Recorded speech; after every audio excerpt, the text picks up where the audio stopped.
through the next few slides. Thank you. So if you could go to the next slide. Thank That you. one? Yep. So key driver in our budget, of course, is the curriculum instruction that takes place for our students. And along with that, all of the materials and licenses and professional development and things that we need to do business every day. You'll see on the left-hand side some of the license renewals that are up in this budget cycle for renewal.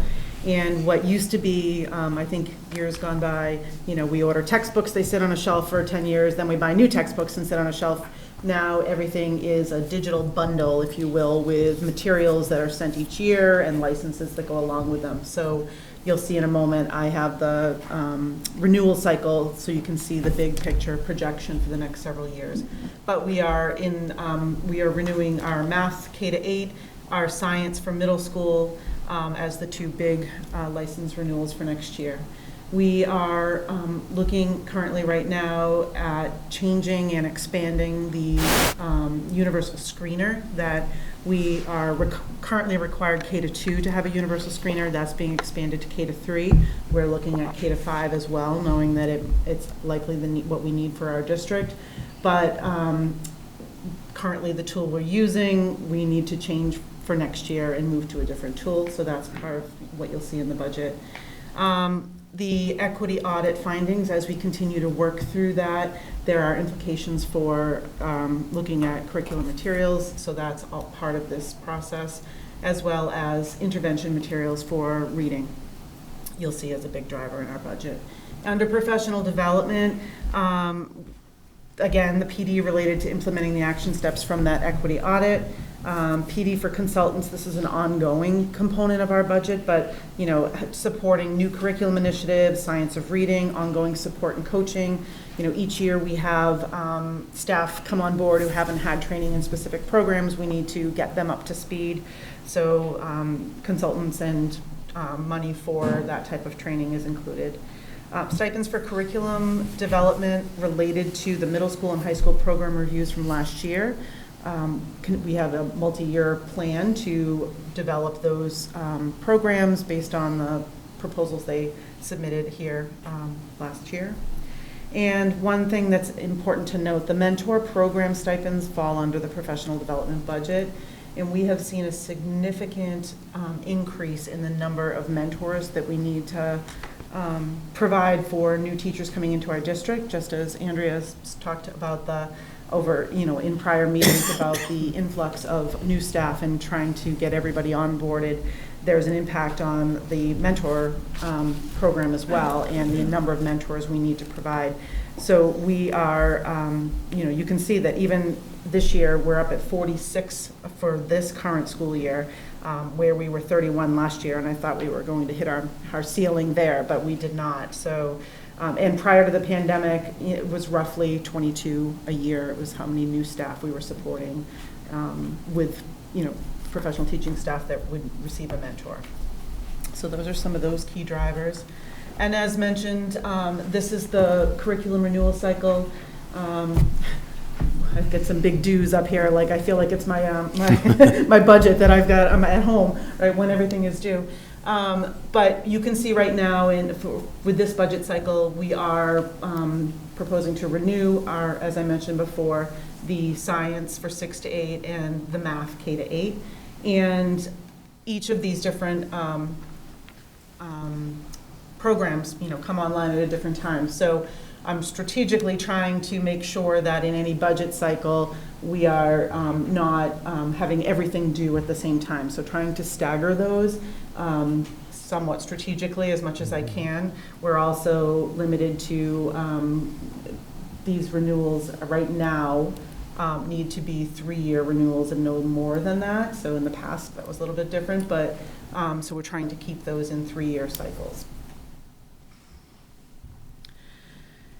So we are currently, this next piece I want to talk about isn't typically part of my budget. I don't typically talk about staffing in my budget, but as Dr. Brand mentioned, the general ed tutors, the math tutors that we have had the benefit of having over the last 2 years, we're in year 2, so a year and a half now. I wanted to speak to that because, as you recall, when I first was hired in this district, so 2.5 years ago, it was clear to me that the message from all stakeholders throughout my onboarding process and interview process was there needs to be a consistency among curriculum at the elementary level. We need to be providing appropriate intervention and supports for kids and high quality differentiated instruction. So all of those messages were really clear, and clearly where we were with the pandemic, there was certainly a need to bring in a multi-tiered system of support. So when I arrived, one of the things that I assessed initially was what intervention supports do we already have in place. And as a district, we are, I think, well positioned with reading specialists in our district, but I was actually quite surprised that we did not have math intervention at the elementary level. I think most districts have some type of support in that way for elementary students. So to me, not only was the pandemic a driver in creating that opportunity for our district, but that just was on top of what I already saw as a driving need in this district. So during the 21-22 school year, we implemented that model with math intervention with our tutors, and we were able to support at different points during the year. 194 different elementary students received math intervention from one of our math tutors throughout the course of the year. And as of this past December, we just completed progress monitoring for most of our elementary students. And there are already 143 students that are benefiting from targeted math support by a general ed tutor. So this number is fluid and will fluctuate. So each screening period, some students might be picked up for support, while others have met their goals and they're easing back into the core curriculum without that additional support. So that number changes and is fluid throughout the year, but we are really maximizing the support that we have, the staffing that we have to really make sure we're meeting students where their needs are. And we observed substantial growth in math in the elementary grades during the 21-22 school year. I spoke at our MCAS presentation about statewide seeing math increase as well, but we definitely saw growth that we were very pleased with. I of course can't draw a direct correlation. However, I am confident that the differentiated support that these students received played a huge part in that growth. So I just want to talk a little bit about what the staffing looks like. Whoops. Slide. Right. Back one. There we go. Thank you. So currently, regarding math tutors, we have 7 full-time equivalent staff members that are working in this role. So for the sake, the blue highlighted here are those that were in the grant fund, ESSER grant funded, and then the green is our local budget. So prior to the ESSER grant, we had, you can see at Woburn Street a 0.5, at Shawshene a 0.5, North a 0.5, and West a 0.5. When I arrived, North and West, that position had not been filled. It was in the midst of the pandemic, and had a changeover, and they hadn't filled it, but it sat in the budget. Shawshene and Woburn Street did have a general ed tutors that were supporting instruction, really at the discretion of the principal, really kind of directing where their support needed to be. So looking at that existing staffing, we then brought on 5 additional positions. The Boutwell and Wildwood is one person that's shared between those 2 schools, covering both kindergarten grades in each of those buildings. The Woburn Street, we added a full-time grant-funded staff member. Shawshene, a full-time person. And North and West, we again added full-time staff members there. So as Dr. Brand mentioned, we do, and Mr. Ruggiero mentioned, we do anticipate that we'll be able to cover 2 of those positions, 2 of the 5 grant-funded positions next year for 1 more year based on the funding that we have in that grant, and then that will expire. I wanted to point out that these positions are paid on the educational assistant salary scale, so they're not on the teacher scale. So this budget proposal asks to maintain the 2 FTE positions that we've historically had, and to move 3 of the 5 tutor positions to the local budget for FY '24, since the grant can only support 2 of them. I do want to share with you this slide as just a reminder from last year. This is what we presented at the end of the year when Michelle Levesque and I came to talk about the MTSS process and how it went this year. So these are our own Envision's internal assessment data, pretty much just highlighting the growth that we saw from fall, winter, spring, throughout the course of the year, tracking student progress. And the other piece here is, if you go to look at our MCAS data, this is obviously grades 3 through 5, we are definitely seeing improvement, and we are well on our way to recovery from the interrupted learning that students had in math in grades 3 through 5. However, I believe that we still have significant work to do, and to be able to really advance our scores to where I know they can be in this district for each of the different performance levels. So I don't think our work is done by any means. At this point, I know, do we want to invite, you had talked, or wait for questions? Yeah, okay. yeah, I think that's good. Just bear with us, just a couple more slides as we wrap this up in terms of what the overall picture looks like right now at the preliminary level of the budget plan. In some ways, with different terms to think about this, my sort of sense of this is what this plan looks like for us to open our doors in the beginning of September to prepare to welcome students and staff and to maintain continuity of programs and services. And at the forefront of that, of course, is meeting student needs. And it also continues as part of this plan, and hopefully one of the takeaways is our commitment to try and continue to focus on supporting recovery. We'll provide you with is really very much a 20,000-foot view, and Paul's going to take you through some of the big picture financially what this is looking like right now. So slide 1, these are personnel changes. So FY23 budget, we had 445 FTEs. Prior to the start of this school year, as Alice had mentioned, we had to add a strides classroom at the Beltwell, so that's the addition of an ed assistant and a teacher. During the FY24 budget process, we have identified some enrollment-related staff reductions, 6. There's some educational assistant reductions, and those are really open, unfilled positions.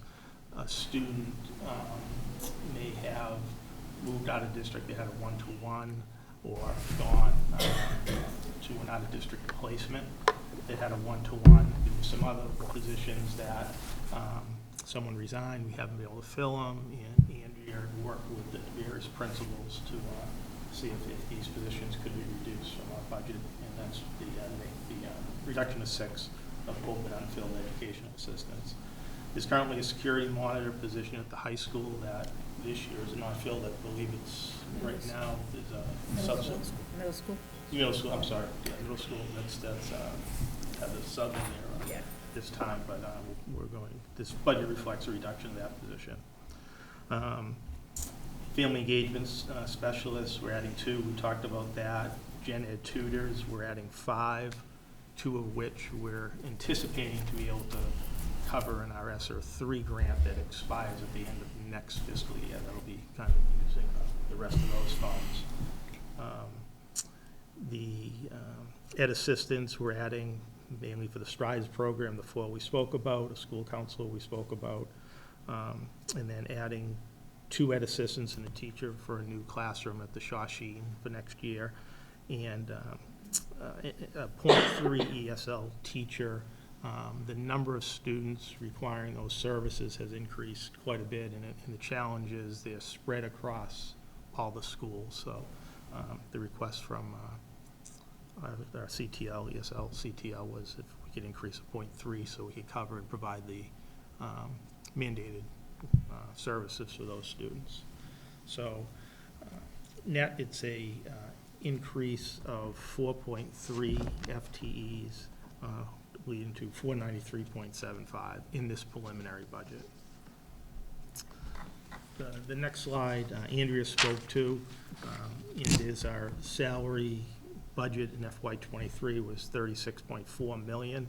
Andrea mentioned step and lane changes, about $500,000. New positions that we kind of talked about just a minute ago, that's about $660,000.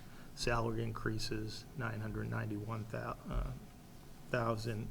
This replacement reduction of a negative almost $600,000, that's really a combination of if someone retired, who the replacement is that came in, if someone resigned, and who the replacement is that came in, and some of the reductions we just spoke about earlier. And then longevity, an increase of $7,250, and as Andrea mentioned, this could be people moving into the longevity area, or some people that retire that have longevity that the replacement doesn't have longevity. So the total was $1,576,396 increase for salary, bringing our FY24 salary budget up to $37,959,091, or 4.33% increase in this preliminary budget.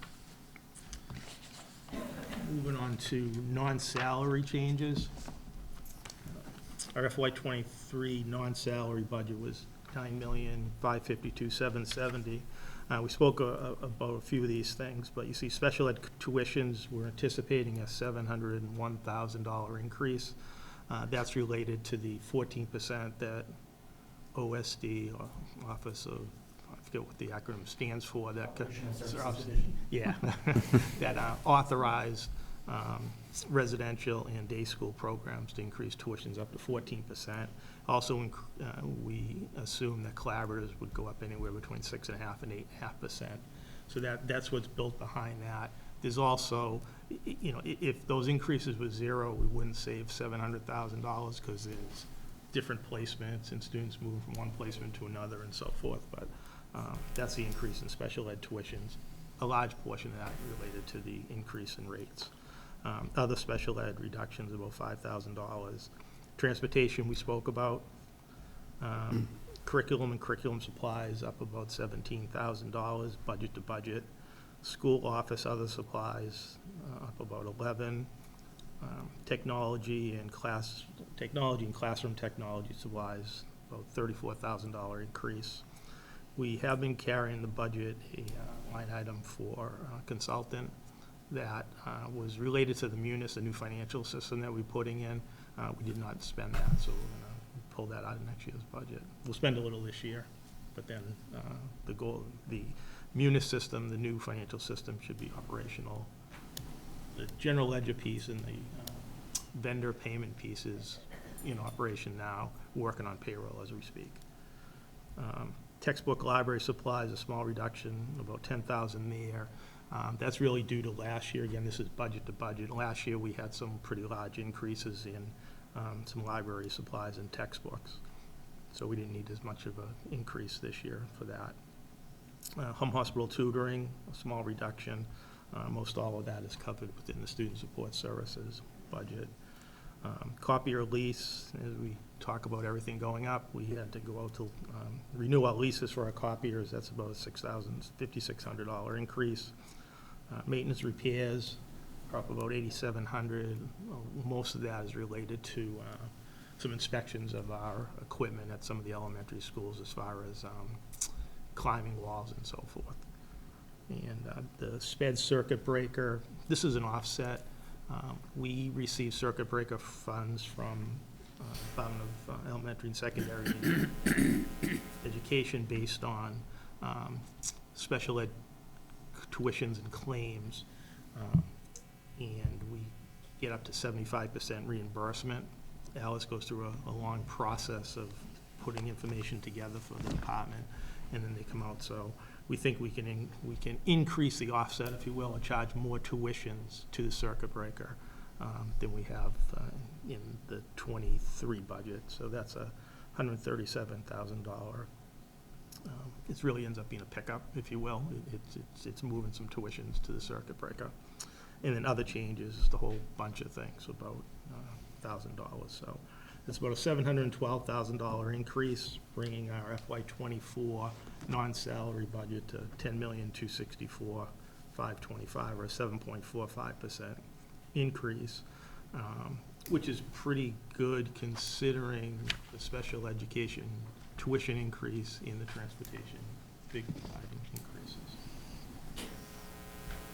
So, thanks, Paul. So in terms of how this compares to this current fiscal year, you can see on this slide just really a highlight of the numbers that Paul has gone through.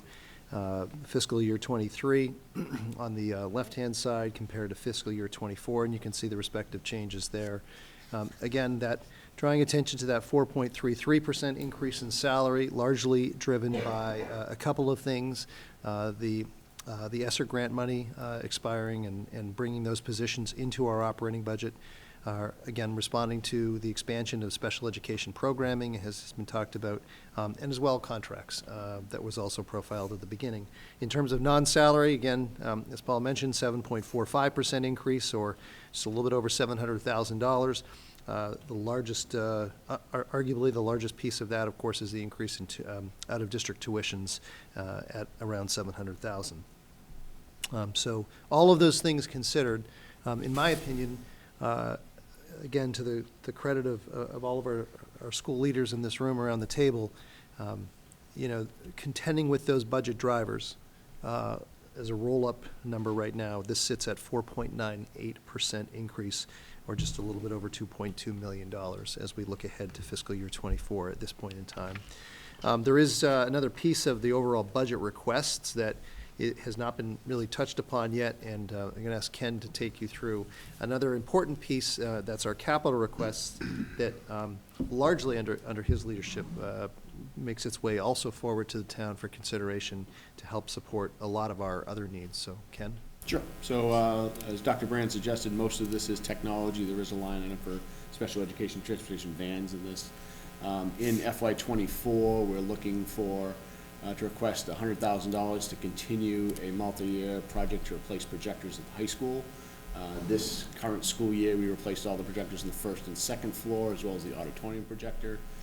Next year, we'll be looking to replace the third floor projectors, and that final year of $35,000 to replace the projector in this room and in the library. They're much larger projector spaces. We're also looking to request to replace the high school wireless system. This is a multi-year project that we've begun. We did the middle school a few years ago.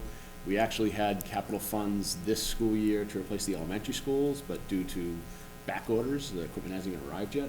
Hopefully it's coming in January, so we'll get that done. There's an amount of money there for a minivan that Paul could speak to in a moment. We have a $45,000 project that is a multi-year plan to upgrade the head units for the intercoms in our schools. So several of the elementary schools have older intercom units. They're failing, and that will replace that head unit, and also will allow us to connect to a phone system, allowing a greater capability to use the intercom from anywhere in the building, whereas right now those intercoms can only be used at the central office, or the main office, I should say. The last project is the largest item. It's a $200,000 project to replace our voice over IP system. This is the telephone system that's used across the district. This not only replaces the existing system, which is at the end of its useful lifespan, and is also, Microsoft will be dropping support for it, but it will also give us a great deal of security increase, in that we'd be providing a telephone in every classroom at the elementary schools to allow them to be able to call 911 in the office and things like that. Also access the intercom in an emergency, whereas right now the only classrooms that have classroom phones are the high school and middle school. And I can just mention that the minivans you see there, Lisa Ferretra and I work closely with the town. The town has an inventory. The town purchases the vehicles for us, and we go through to see what vehicles are up for.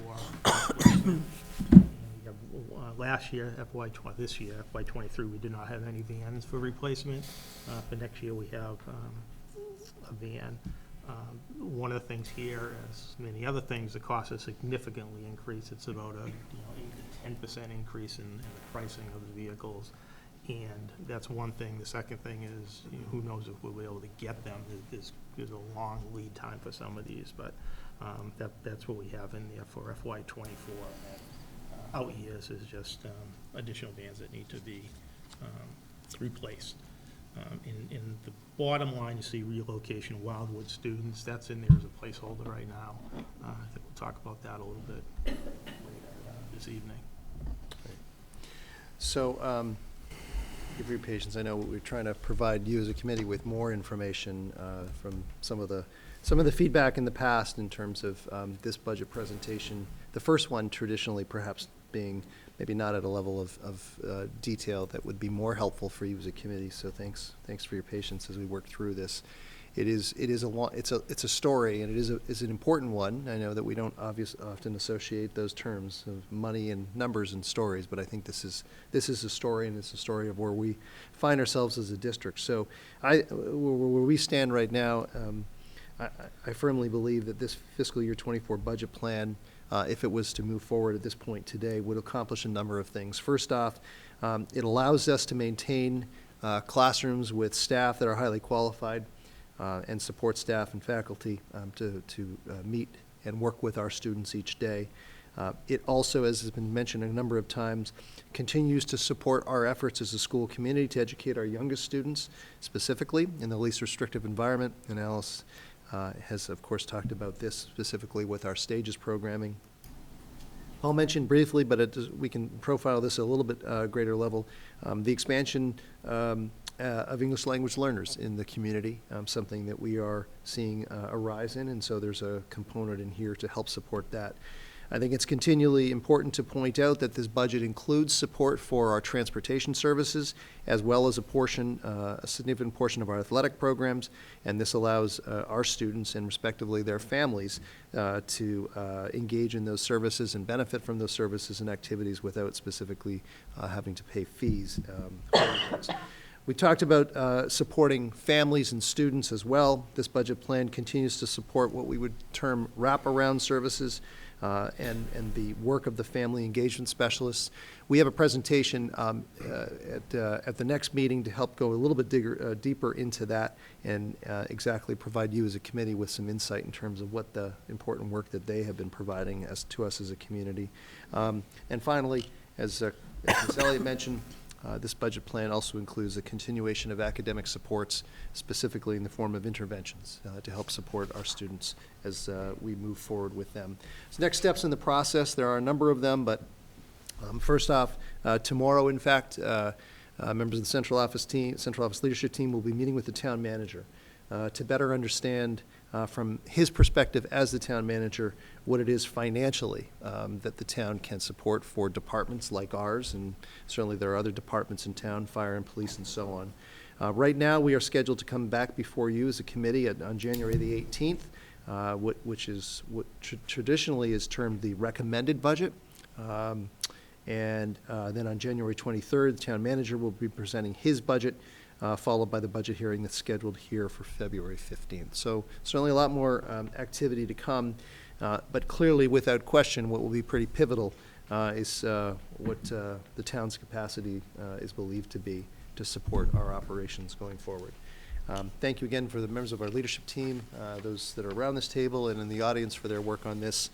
You know, it's a lot to digest and take in, but we thank you for your time and welcome questions if you have any at this point.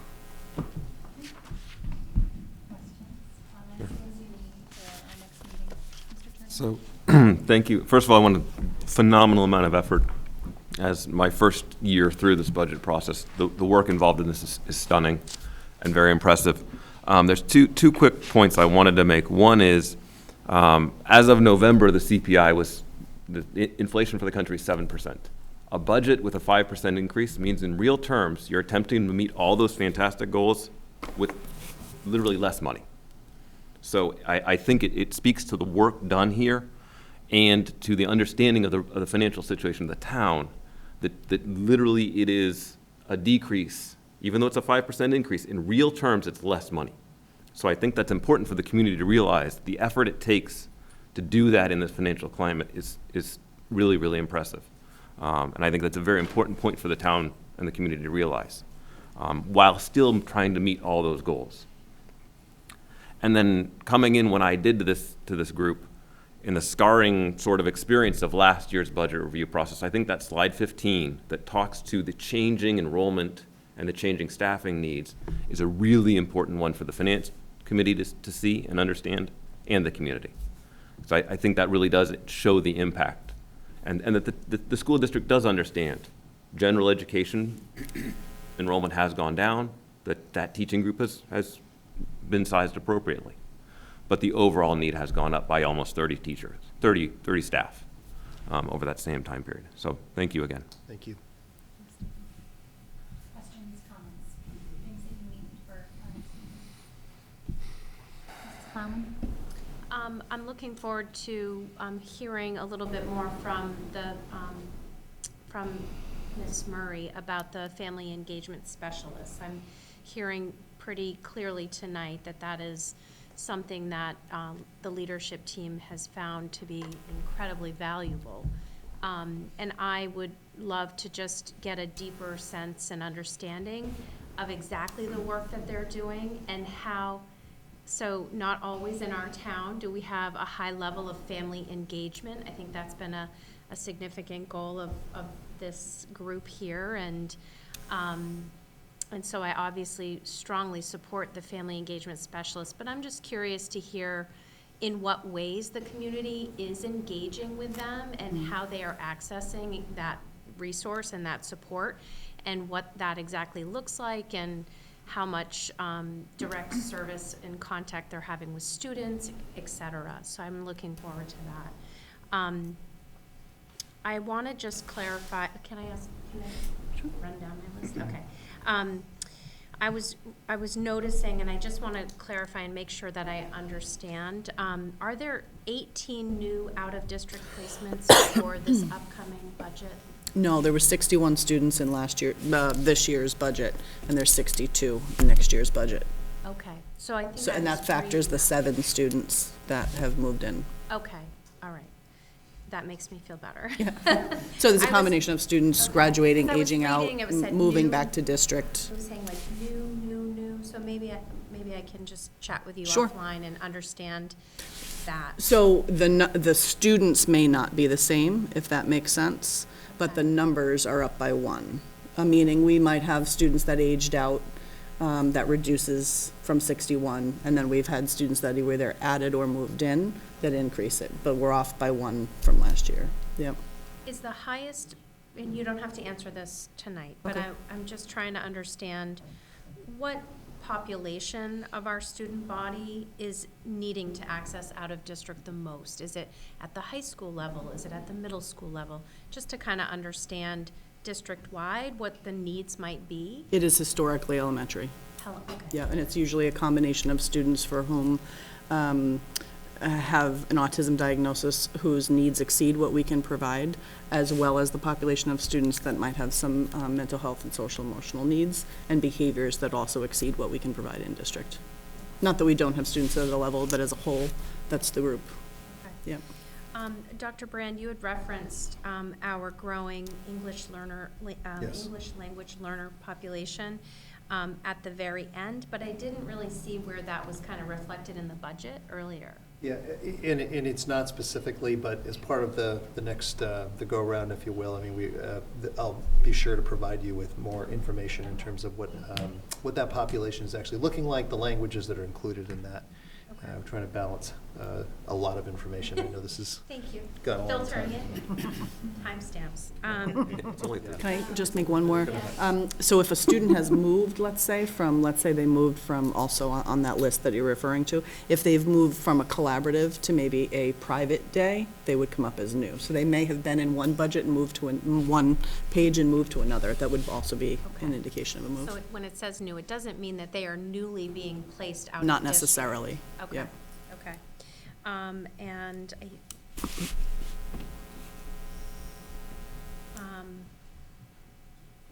think that's really all I have at this time. Thank you. Thanks, Melissa. Other questions or comments? David, and then Jay. What is our Chapter 70 funding for this year? FY '23, it's an increase of about $60 per student. If you want the exact number, just give me a couple seconds here and I'll pull it up.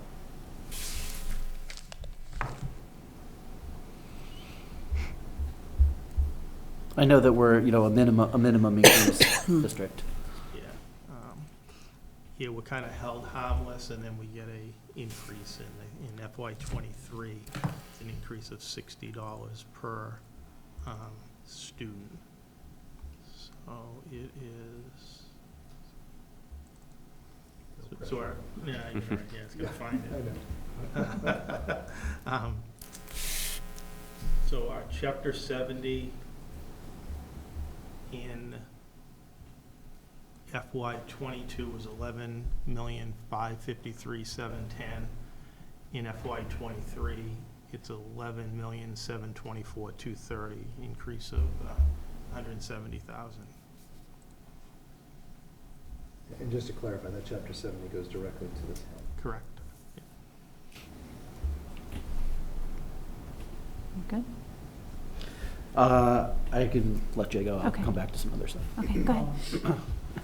Okay, so I guess a couple questions, but I guess one is about, it's not really a question, more it's a comment about just highlighting that, I know like it's the addition of the Strides program, but just like highlighting the difference between what is the cost of adding Strides versus what the out-of-district cost would be, and really having that be highlighted for anybody who's curious about the big difference. And I know we've done that before. Yeah, I had it on the last I slide, think- but I think just, we- just for that program, though, not for the strand throughout the district. Yeah, I think that would be really important so that people can really see what is the true difference between doing something in district, because not only is it better for the kids, but it also saves us an incredible amount of money. So that's one thing. And the other question that I had is really more, and it relates a little bit to the school start time stuff as well, but it's around the transportation costs, which are around, $1 million. I guess I'm curious about the ridership on the buses, but then from the community forum before here, we learned that it's not really about ridership, but it's about the distance, the square miles that the buses have to cover. So I guess I'm curious about the impact of, possible user fees. Like, how would that impact the budget going forward? So it's not necessarily a question for this year's budget, but just a more general view of that, because I think that, that's like it's a big portion of the budget. If I may, I'll just respond to the, approximately speaking, talking with Ms. Ferretra, and it ebbs and flows, but approximately between 67 to 70% of our overall student population uses the bus or transportation services. That's not necessarily every day or each way, morning and afternoon, but that's the range that we're talking about, 67, 68 to 70% at most. But it's not equally distributed among the schools. That's right. It's a lot No, higher. that's of the total of Yeah. our total enrollment. Yeah, lowest at the high school and, Yes, and definitely. high at the elementary level. Yes. Is that good, Jay? Yep. Okay, go ahead. For the transportation, how long was the last bus contract, and how long are we projecting to try and get the new contract for? So the last contract, it was a 3-year contract, but we went to town meeting asking for the ability to, we had some option years when we bid it, and if we could exercise the option years to end up being a 5-year contract. So the last contract cycle, we ended up exercising the 2 years. So it was essentially a 5-year contract. It's a 3-year with 2 option years. And what we just bid, it's the same. We have pricing for 3 years and then 2 additional years, if you will, option years. And I did speak with the town manager and legal counsel, town's legal counsel, that the vote that occurred at town meeting stays in place, so we can exercise. We could go up to a 5-year contract if we so chose, but essentially what we do is we sign a 3-year contract, but in that contract, it says we can exercise a 1-year option, or we can exercise the second 1-year option, if you will. So at the end of 3, if we're not satisfied, we could be done. Or if we think the pricing is gonna go through the roof again, we could exercise an option. The way it worked the last time, I think there was a benefit to us by having the ability to exercise those options, yes. So a lot of looking through this, this budget, this presentation, it seems pretty clear that there's just a lot of stuff in here that's not under our control. And so the special education tuition increase, the transportation increase, the contractual salary increases. I mean, this is all stuff that is just, not things that we really have a lot of discretion for. But despite that, I think that there's, and I think despite Mr. Turner's points about, comparing the budget increase to, to what things are costing these days, I think that there's still going to be a lot of people having a hard time swallowing a 5% increase in the request. One thing that I want to sort of get a little bit of a sense of is where would we start looking for some of that request back? Because we've been through lots of budget cycles. And so, we have a proposal, we go to the town manager, and it always ends up, the recommended budget is always smaller than the initial budget. And some of that thinking hasn't happened yet, but where are we? I don't know, I'm just trying to get a sense of, even within these priorities, where is the higher priorities within here, and where is there some space to give if we have to?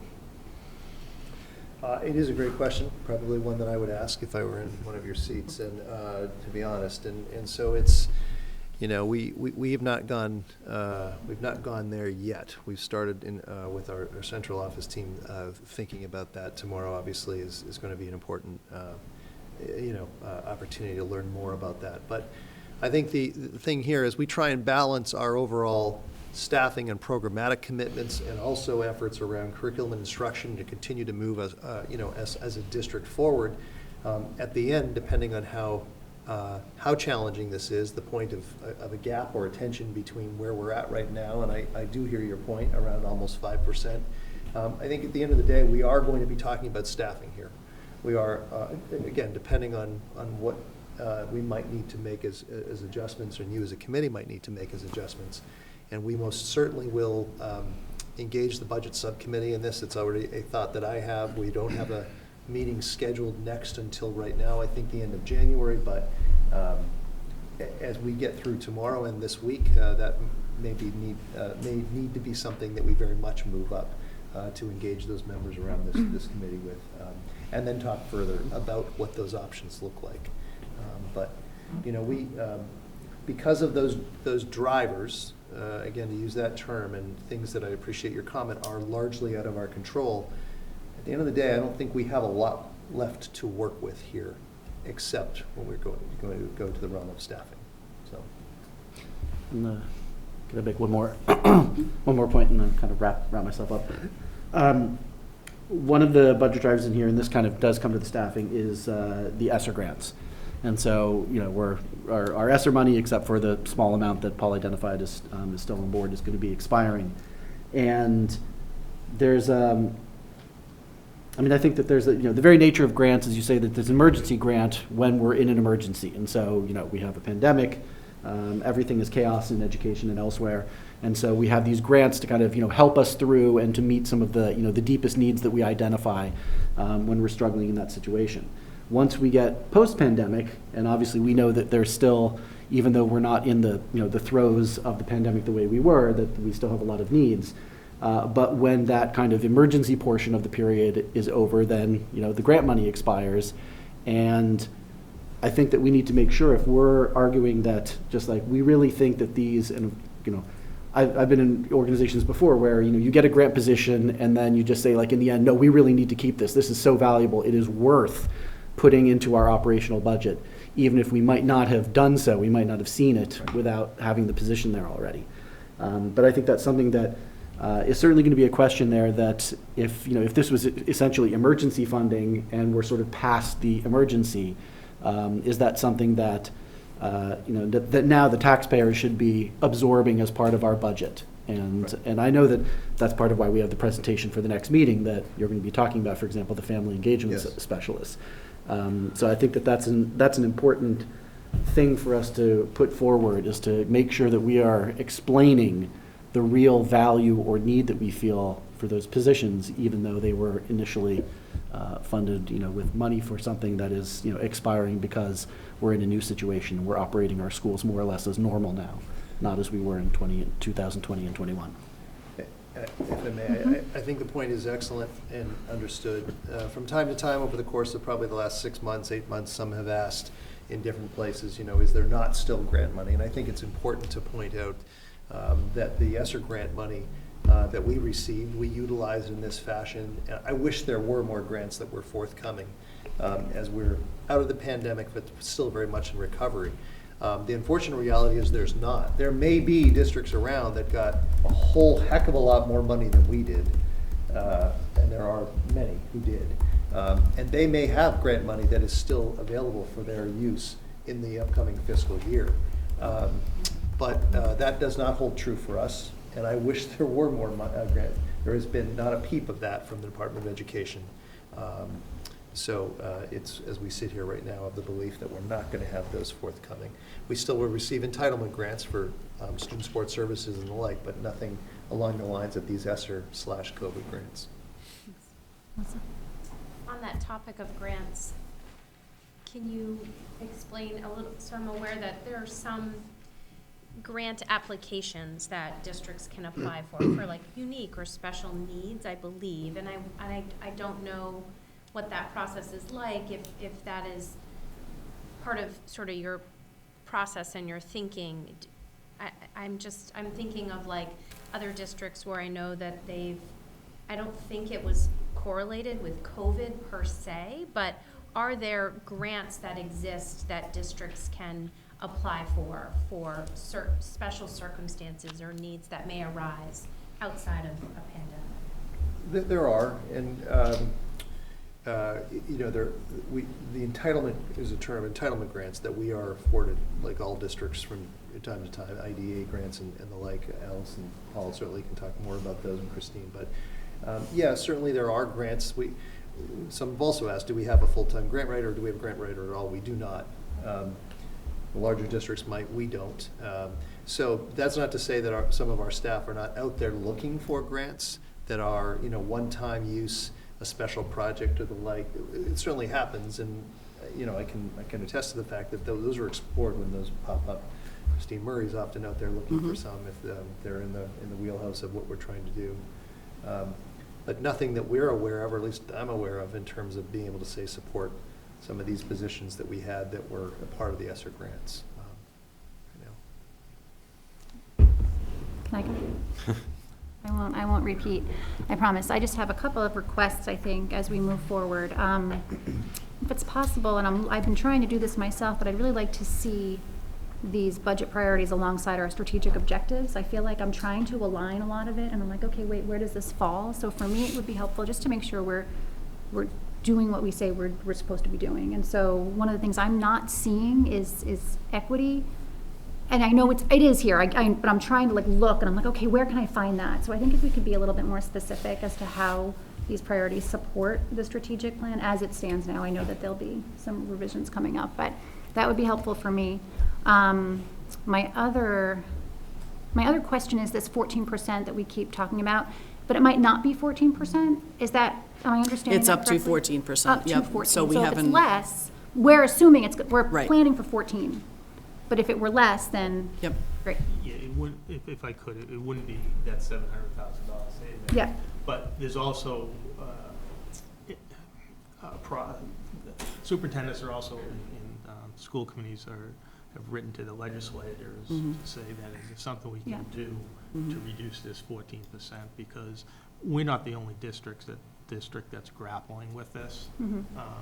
Every district that has residential or day school placements are budgeted the same way we are. So it has a huge impact and ramifications statewide. So, but we don't know where that stands and what's going to happen. But yeah, you're right. It's up to 14. So if it was 10, there's some savings there. When will we know that for sure? We would Like have for hoped next by the time we're meeting? we were budgeting, but we've gotten them, I mean, this is a unique situation, but we've gotten the letters as late as the summer before, telling us Have to what plan the, for it, knowing that, Worst case I see. Right. Okay, okay, the only one we know um, for sure is SEAM. yep, thank you. And you'll let us know when those come in? Mhm. Okay. And then my other, I won't repeat what David and Melissa have said about the family engagement specialist and part of telling the story, but I do think along how David so eloquently put it, if we're saying that these are necessary, I'm not just thinking about that particular position, but I'm looking at the other ones, and I heard in bits and pieces, and I think like we're in this, so it's like I feel like I know very clearly about like the tutors, for example, and I'm like, but I'm not sure that we're telling that story well enough. So this story is good and it's a good start, but I think if we're asking, that's our big ask, I feel like we need to be a lot more clear about what that looks like so people can really get behind that and understand what that is and what we're asking. So I guess that would be my asks for our next meeting. Anything else before we, Jay? I just had one more, and this is sort of like maybe a process issue, not issue, but item, is the budget subcommittee of the school committee didn't report out before this. I think that in like going forward, I think that would be helpful for them to sort of report out to the full committee, like what those conversations were. Yeah. It doesn't have to be incredibly detailed, but just to give us a sense of what was being talked about. Stephen? And that's a very good point, and I think perhaps the form we did it wasn't, I think there was either the last meeting or the one before, it actually came through the superintendent's report. There was some highlight of, these are big things that are coming, and so perhaps it wasn't the right form. Doing it more as a subcommittee report might have been a better way, but we tried to do that, and so if we didn't hit it, we should try harder and maybe be more clear about how we tried to do that. It's a very fair point, yes. Yeah, and it might have been that I didn't understand that was the conversations from the subcommittee. Right. And I don't think that, I mean, that was new for us, and I'll be honest, it was very helpful, and having a member of the finance committee there was very, very helpful. But it wasn't so much, and then we can talk through like what we want this subcommittee to look like, but we were very much learning, and I felt it was very driven by the budget priorities, which weren't necessarily driven by us. So it was like we were taking it all in and soaking, but it wasn't, like I'm not sure we were bringing your thoughts to that. My initial thinking around this was, okay, then when you have something you want to know about, you tell us, and we're going to get that information and bring it back. That was not really the nature of those meetings. It was more, and I'm not sure if it was because of this large increase, but that 14%, like I've heard that now repeatedly. And so that's been a pretty like significant part of that work we're doing. And I'm not sure that would be in a normal year. I hope that we'd be able to talk more deeply about other things, but I think that that's consumed a lot of those meetings. But I hear you, and I think that we have to figure out a better way to sort of really partner. I mean, initially I was like, oh, I want to sit in on those meetings with the principals. I want to hear, like, and we're getting there, but I think it's new, and we're learning sort of how to best utilize that. But that's great feedback for us. Thank you. Anything else you need for next time? My questions were answered, so I'm good. That's the best part. You just sit back and you let everyone else. I had a few, and then Glenn and the staff talked through it, and they all went away. And I just have, I don't even know where this goes. I'm trying, no, I'm not even gonna say it. No, I'm not even gonna say it. Okay, we're gonna move on. Thank you very much. Thank you, we appreciate this. And to the administrators who here, I mean, we are 4 days before the holidays, and our room is full, which is just amazing. And so those of you who are here listening and watching, and the admin who came to support this budget, we really do appreciate your time. This is certainly not an ideal time for a meeting, so thank you. And please go home. Yeah, please. You don't need to stay. Thank you. But you're more than welcome to, of They course. just started running. The starting gun went off and boom, I found the tractor. That's leadership. Help us out. You gotta Are we good? Are you good? Are you good? You got space? Are you good? I'm in charge. You're good. Okay. I know, it's long. Thank you. Okay. All right. Our next item of business is public comment. Mr. Ragsdale? Sorry. So, One comment submitted, I saw. we had one written comment submitted. We had no one sign up for, to give a live public comment, but is there anyone present who would like to comment? Then please state your name and address. Put the microphone, do you want me to come down here? The table there. They were having technical difficulties. Good evening, Scott Neville, 215 Chestnut Street. I'd like to bring up concern about the subcommittee reports on public comments that you're discussing as an agenda item tonight. As I understand it, these are suggested guidelines given by the MASC. My concern is with point 3 on these guidelines, which reads, topics for discussion must be limited to those items being listed on the school committee meeting agenda for that evening. While I understand the need to have all items topical to the meeting, our school system has a lot going on, and parents should have a time and place for their voices to be heard. Looking back over the prior 4 school committee meetings, there were public comments on thanking school bus drivers and minibus drivers on October 12th, comments on school start time on November 9th, comments about the Wildwood school situation on November 16th, and comments about school policy on December 7th. Under this policy, all of these would be ruled out of order because there wasn't an agenda item for those. I feel these were all important messages for our school community that need to be heard.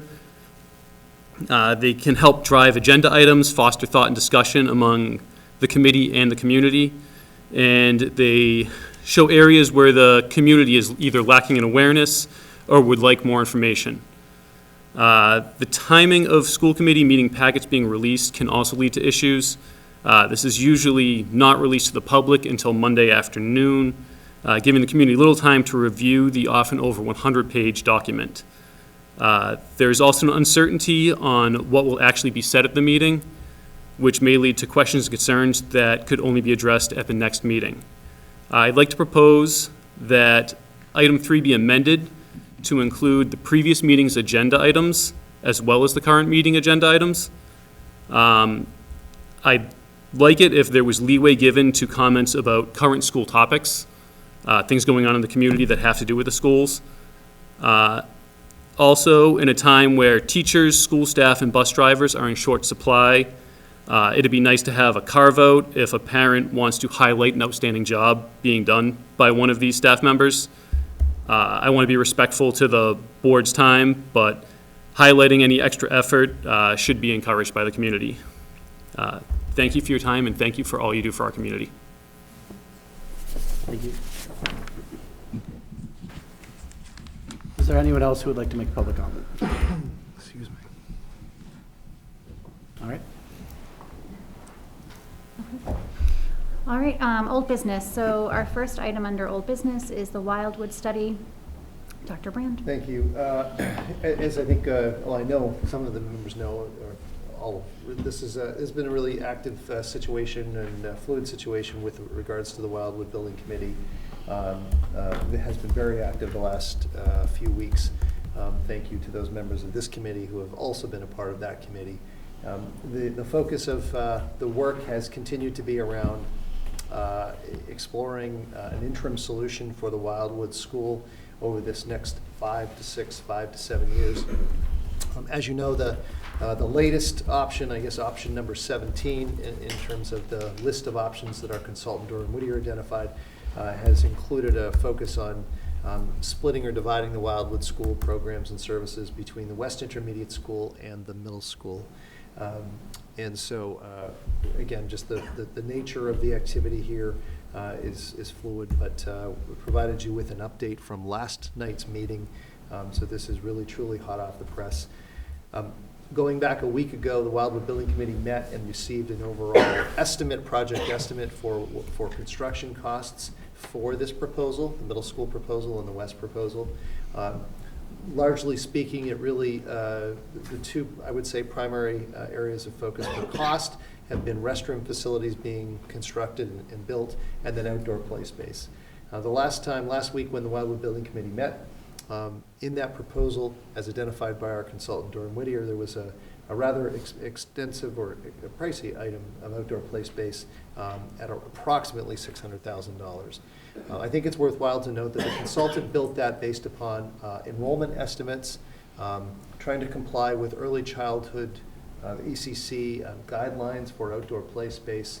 That $600,000 was inclusive of three factors. Number one, a play structure approximately of $200,000.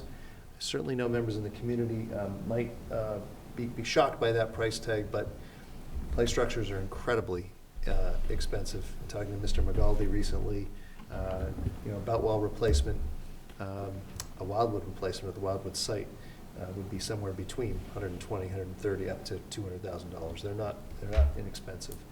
That $600,000 figure also included rubber surface that's necessary for code, and then design and installation. From that meeting, there was understandably concern about the overall cost. We went back and I met with Ms. Walsh, Ms. Kay Bissell, and Jamie McGaldy from our Public Works. We came up with another solution in which we proposed at last evening's Wildwood Building Committee meeting.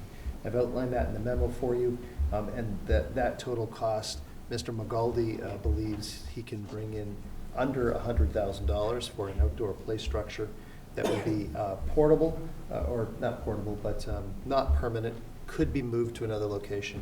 It would meet code, be compliant with code, and would also be accessible as well.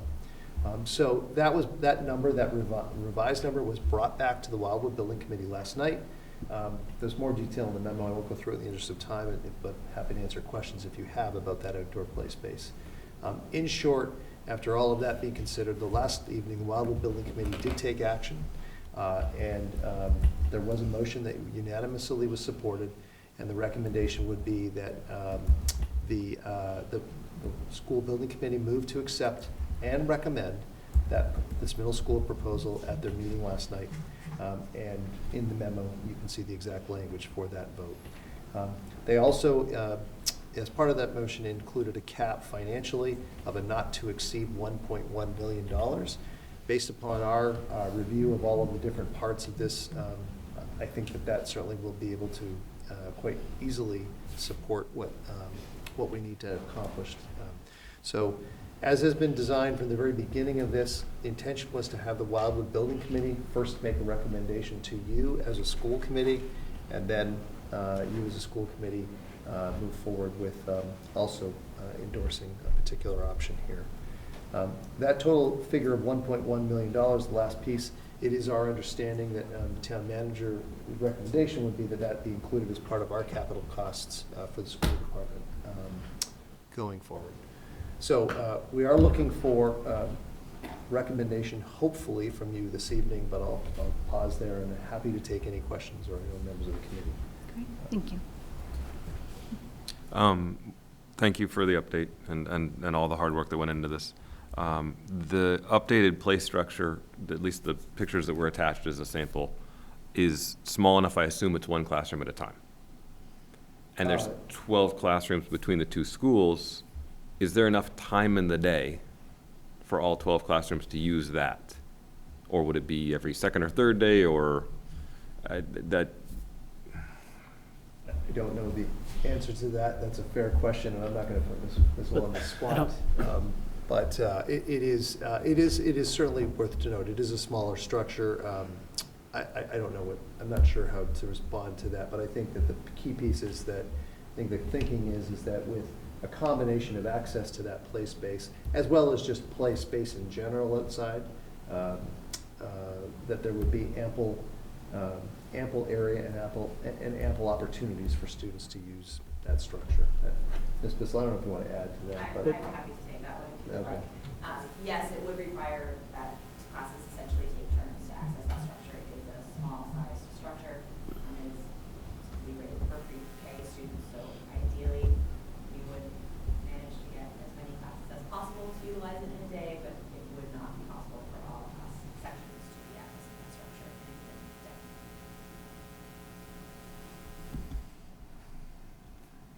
Other questions? Mr. Valley? So I think I said the last time we talked about this that I liked this option sort of the best of what we've seen. I have a question, and I will preface it by saying I don't have a ton of information beforehand, but it was brought to my attention not long before this meeting started that there might be a possibility of utilizing a facility just outside the borders of our town. Meaning the Trahan School in Tewksbury, which I understand is being vacated. So I just throw it out there as a possibility. I got a phone call just before this. I see it, and that's, like I said, I don't know anything about it, but I just wanted to put it out there. That's all I have. I don't know, like I said, I don't know anything right now, just that maybe it's a possibility, so. Okay. Well, regardless, I think we still have this before us, so this is what we should be focused on for now, I think. Agreed. Other comments or questions? Just a detail one about the actual motion at the bottom. It's a slightly smaller number than that totals up to. Is that relevant? It's 1.1 million and the number above is bigger than 1.1? Is it relevant? Yeah, I mean, it could be argued to be an immaterial number, but I mean, if we've gotten a quote, then sometimes things run over.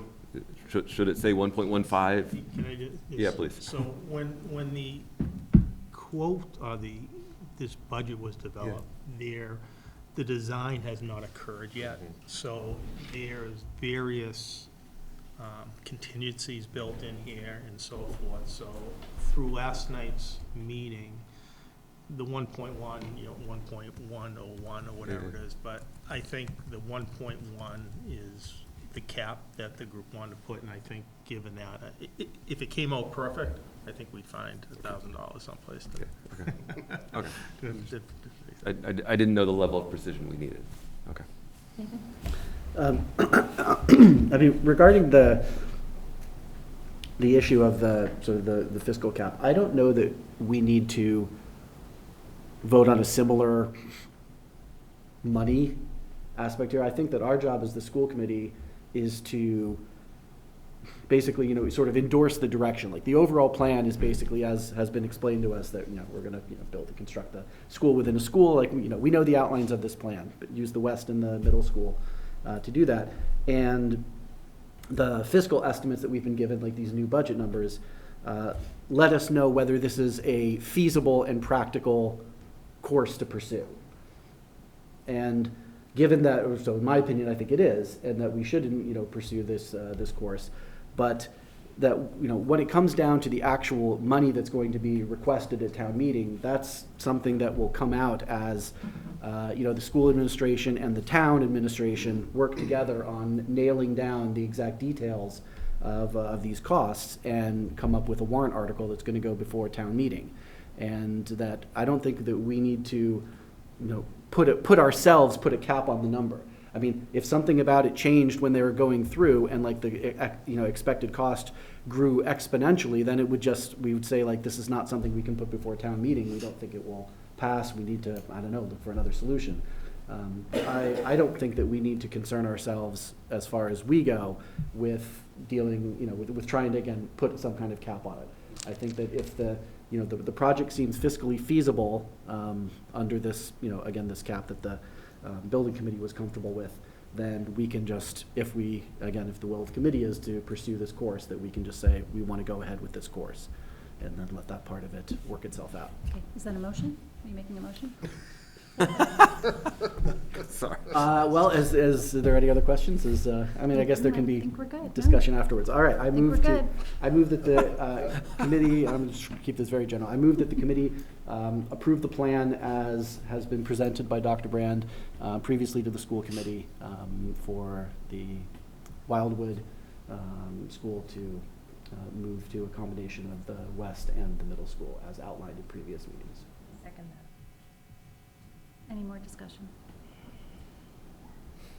No, I want to go back one quick point to the fact that it's the reason why we're doing this is we think this is better for the children. We do think it's better for the staff, and we think it's a more sustainable model for the next 5 years. I think it's important to get back to why we got here. What we're doing now is not educationally the best, and we believe this is a better place to get. And I think that's important to circle all the way back, because we went through so many iterations, 17 options and all this stuff, so I do appreciate that, and thank you. Good. No, of course. Any Yes. other, I- would anyone else like to make comments? Yeah. I'll just say, I think it's the most reasonable interim solution that's been explored. I felt like it meets the highest number of needs that had been identified, both through staff surveys, Ms. Bissell's leadership, Dr. Brand's oversight, and it's within the most fiscally responsible parameters that the Wildwood Building Committee could identify, and that's why I support this plan. Feel good. I concur. I mean, I think that, yeah, I'm not gonna repeat, so, that's it. But we need a We have vote. to vote, yeah. Who's in favor? And that is unanimous. All right, thank you, and thank you to the school building, the Wildwood School Building Committee. That is just tremendous work. I can't tell the public how many hours, well, you all know, but how many hours have been spent around that table? For how long now? Over, I mean, I don't even. It's 2-3 years? No. tremendous.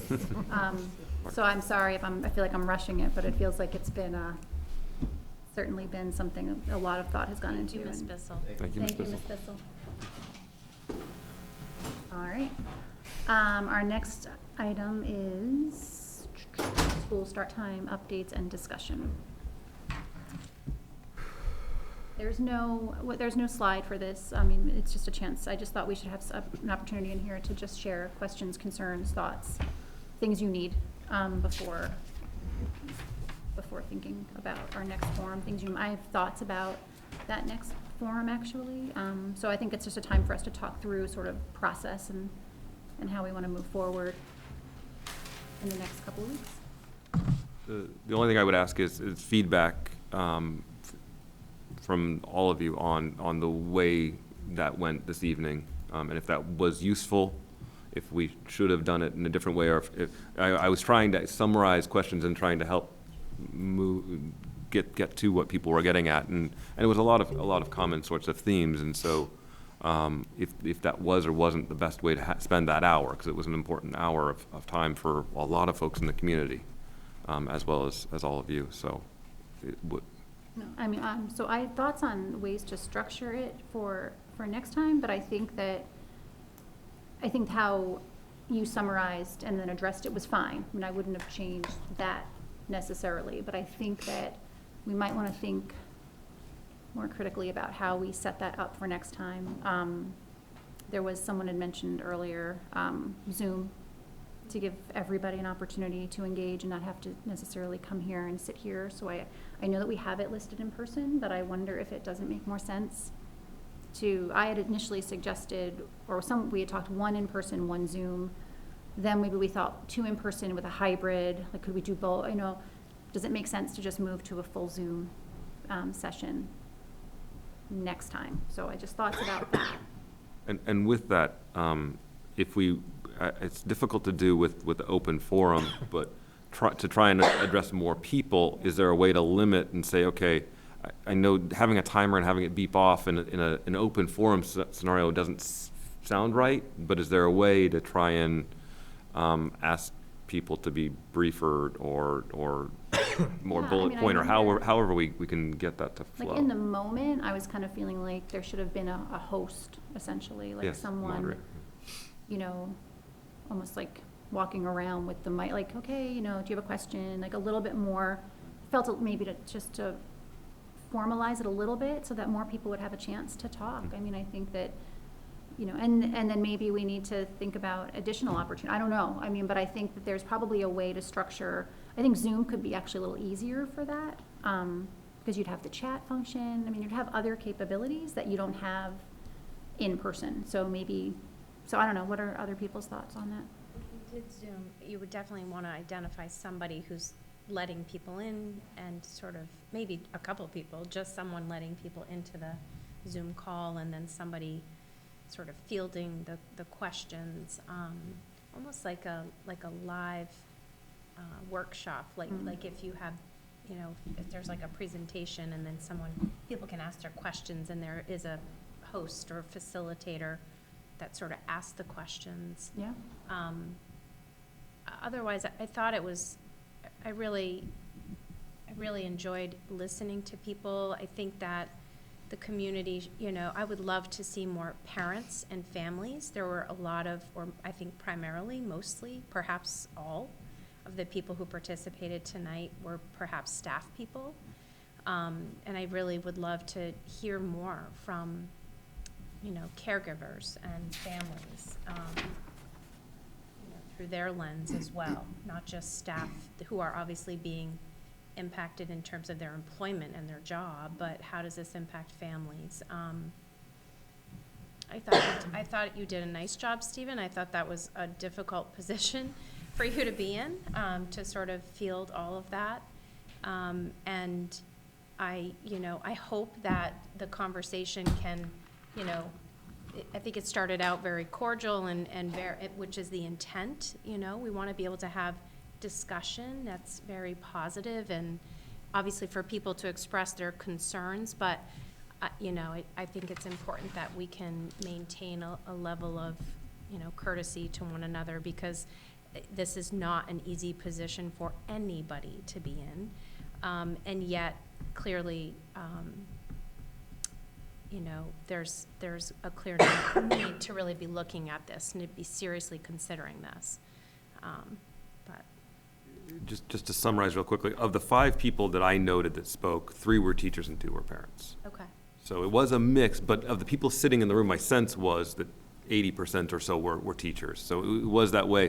The only thing I would wonder is if there's a way to take what we talked about today and summarize it and say, for lack of a better way, asked and answered, can we, if you have other topics, and to give people that didn't talk this time an ability to bring up other issues or other concerns they have first, to try and get the most range of topics. And so, because there is some real common themes that came up, and a lot of them were ones that we had gone through in the meetings as well. So I don't know how to do that though, and have that out there, or maybe it's like a slide behind the Zoom screen that says, okay, these are the highlights that we've already talked about, and in many ways it's the bullets that you already talked about in the presentation the other day. But one thing about that is that we didn't record the meeting, Yes, because, you know, it was not, you know, meant to be that type of meeting. And so, you know, someone who can't come to the first one but says, well, I'll come to the second one and get my concerns addressed, then, you know, Yeah. it's not much of an answer to say just like, well, we talked about that the last time when you weren't here, Sorry. so. we're- Sorry. We had our family engagement meeting, subcommittee earlier, and actually met with the PAWS liaisons, which is a new position, which is exciting, and brought up, you know, you're gonna do an FAQ. I think that's kind of what you're referring to here, right? I think Like, that would get it, yeah. so that might be something that would be helpful. And thinking back to some of the Zoom forums that PAWS did last year, I think something like that would be helpful, where sort of questions can come in ahead of time. And I think that there needs to be a little bit more thought to what this looks like, so people feel heard. I want to make sure people feel like they're getting a chance to speak and to hear answers. I mean, I think it is helpful to have Lisa say, I mean, because I've had a lot of these same questions. So it's not helpful to say to someone, oh yeah, I had that question too, and here's why it won't work. But it is helpful, I think, to hear from Lisa and for her to say, we tried that, and here's what it looks like. I mean, I think those of us who have been in this for so long are like, why can't, we've asked those same questions, why can't you, but for people just coming into this, it must feel like, well, why didn't they just switch the Wildwood and the Boutwell? Like, we asked those same questions. And I think we need to sort of put it out there in a way that people can access that and feel like, oh, they did try. I mean, it's this buy-in. I don't think anything's gonna be easy everyone's going to have a different view. Everyone's going to want something a little bit different, but I think there has to be buy-in, and people have to want this change, or there's gonna be a lot of someone's gonna be unhappy. Now, I mean, we can't please everyone, but someone's going to be unhappy. I would also ask, you know, that maybe your team do something a bit more with staff and talking through some of this. I mean, I'm just not, I want them to have a chance to be heard in a place that doesn't feel like this. And so as I was like, oh gosh, I feel like there should be a different space for teachers with their principal and with, like, so I'm just thinking there's a bit more work to be done, and I'm just not sure one more forum via Zoom is actually going to solve that. So I think we actually need to do quite a bit before we're ready to take any vote at the end of January. Sorry, Jay. Yeah, I mean, a lot of it is what's sort of been, and I guess it gets to what Stephen was sort of alluding to, is this, like, how do we get a broader view of parent perspectives on this? Because I feel like tonight, while everything that was said was valid, I think it was also very similar points of view.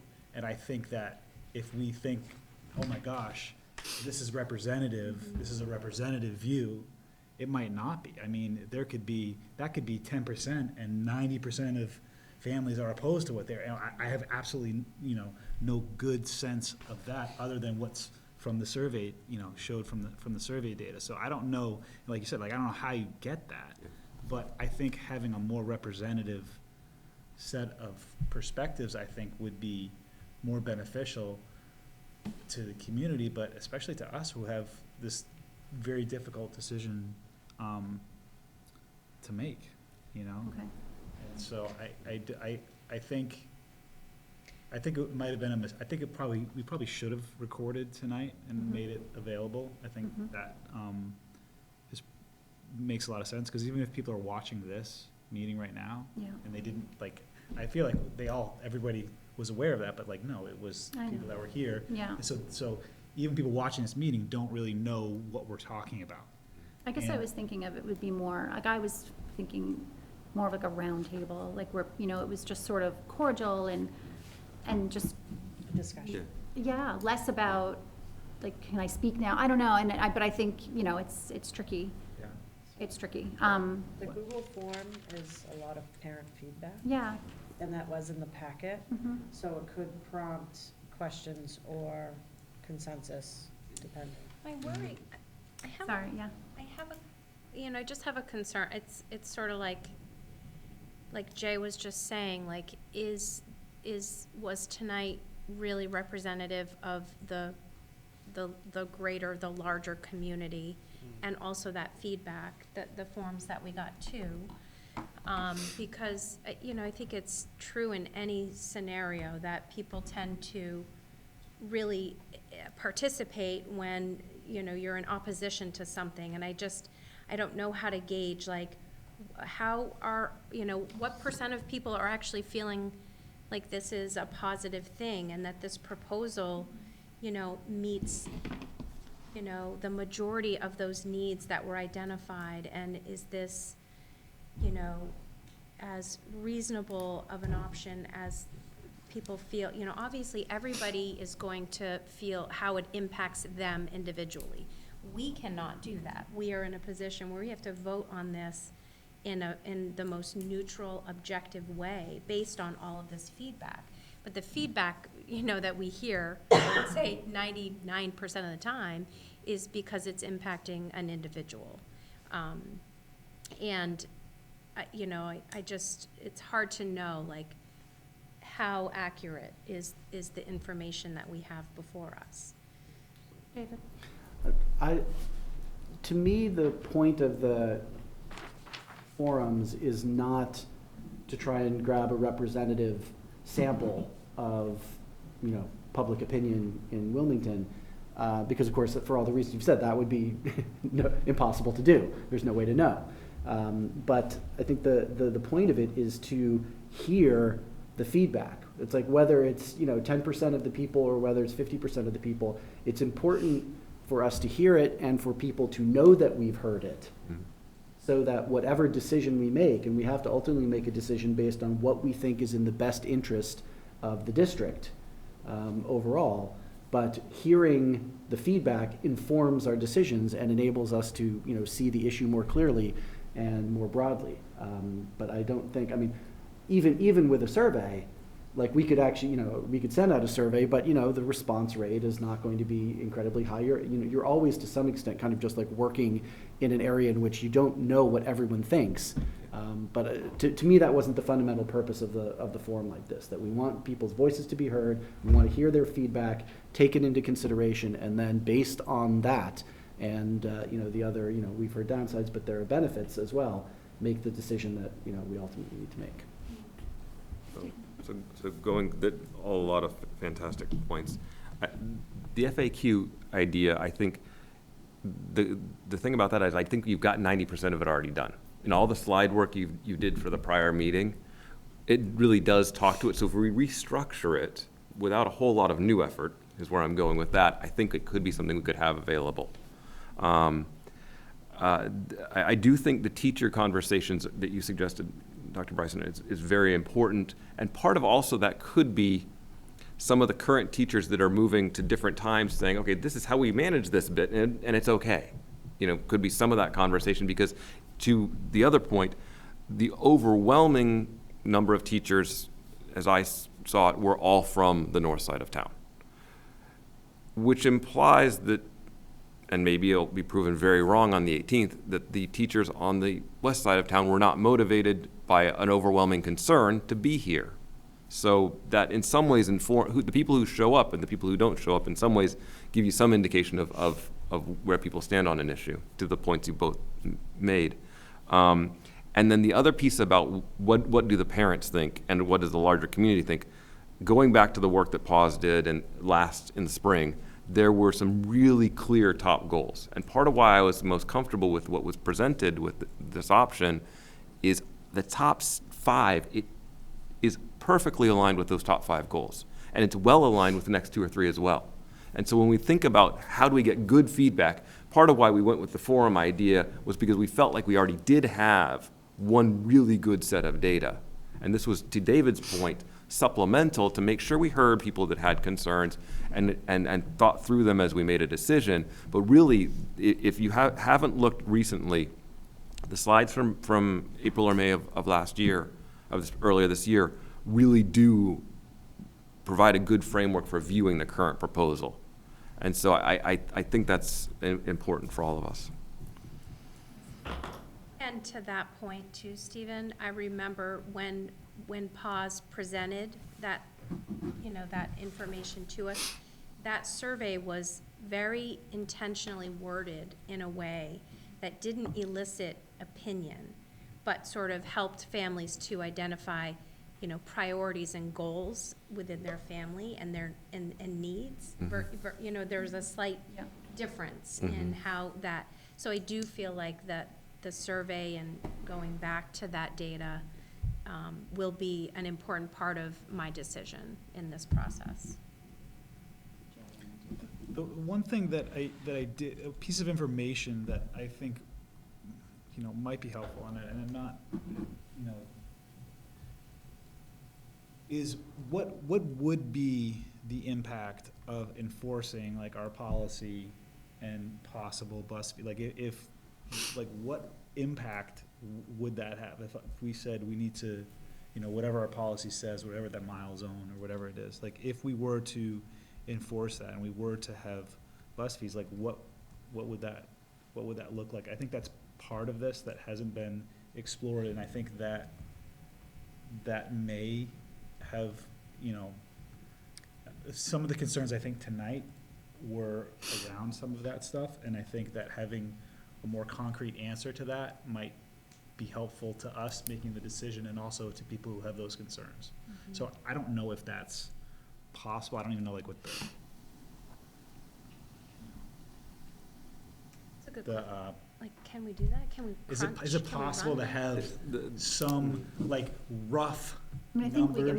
the thing I go back to, I think the bus fee thing, we can talk about it. I think it's too big. It's just too big right now to say to families, oh, and by the way, you have to sign up and pay a fee if you, for something that has historically not, so I think that, we can do it, we can try, but I think that is huge. The mile, I'd be interested in seeing that. My concern is that we don't have sidewalks in so many places. So, it's one thing to say it's a mile, it's another thing to see what some of those miles are and see where kids would actually, which means they wouldn't be able to walk, which means they'd have to get a ride. Yeah. And so you're kind of like, but are there some kids who are within a mile when it's actually a safe walk? Well, I need that data too. So I don't think it's as simple as show me all. We can ask, we can try, but I think it's going to be pretty complicated. Am I right? And we got down the path to where we hit the roadblock of sidewalks, and basically what Lisa said was when she's even had concerns and discussions with parents about which side of the lot of somebody's house child gets picked up on, because one's a busier street than the other side for kindergarten age, that the number of safety requests, because as soon as somebody has a safety concern, it gets raised to her, and I believe it's the police chief to address.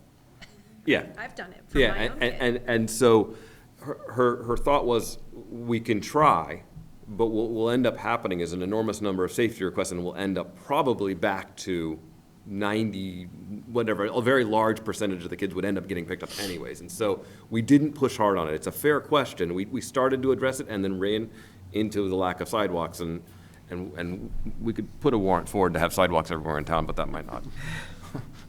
A good idea and all, but yeah, so we did, it's a great question, and it's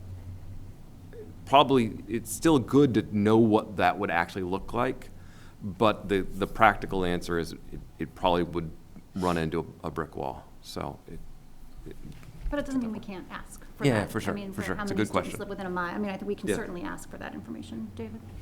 I just want to quickly say that I strongly endorse the idea of an FAQ, because I think that there are a lot of these questions that will come up, and, you know, everyone's thinking, but did they think about this? But why can't it be like this? But, you know, but couldn't it be this way? And there are answers to these questions, and, you know, I think that collecting them would be really beneficial to people. And I also just want to come back really quickly to this idea about the data that we grabbed last year, because I think that that is a really good point, that I don't think there's any reason to think that people would feel, you know, in any reasonable way, like very different than they did last year on this issue. And we did, you know, a deep survey of them. And one of the specific things I want to point out that was so great about the survey is that it wasn't just about preference. It was also, it captured strength of preference, which is really important. When you don't just say, well, which do you like better, A or B? It's like, but how hard would it be to do B? How difficult would this be?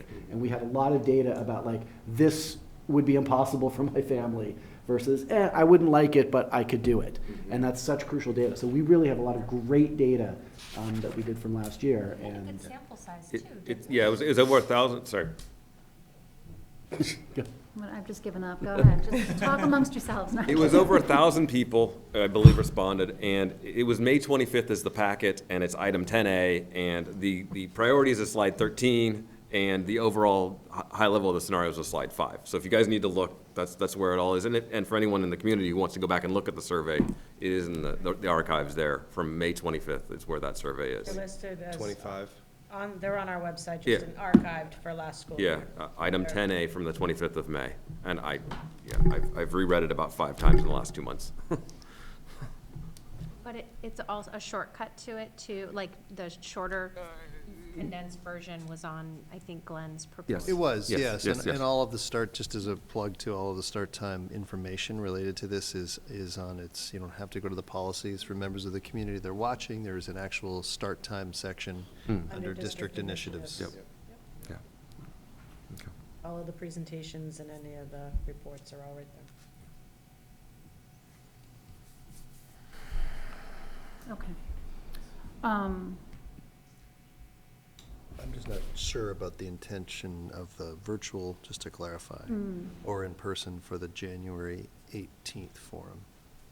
Happy to structure that however you want. I'm just I don't not know. I sure. need to think through that. I'm not ready. I don't think we're ready to make a decision right now, but I think it's something we should talk through. I think the goal of it would be to include more people, because I know, especially for parents of young kids, it's hard to get childcare, you know, so that might just increase participation. I'd be concerned that an hour is enough. We might need like 4 hours if we make it Zoom. And I'm not being completely facetious.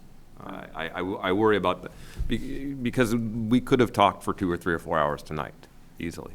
And if it was well moderated, that would certainly help facilitate being punctual. But I'm not sure how well it would work in that forum.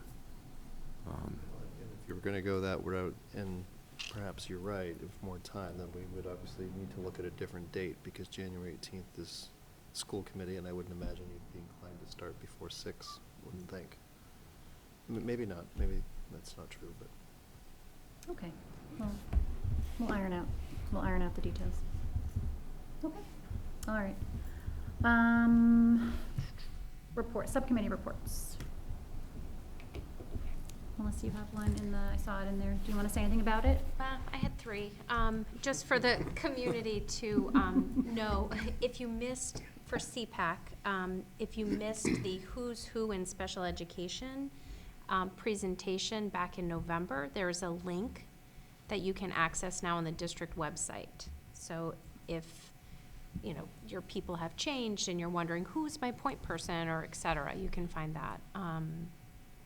And there is an upcoming presentation virtually from the Shriners Dyslexia Center on February 9th for any families interested in attending that. And really, we met already. We talked about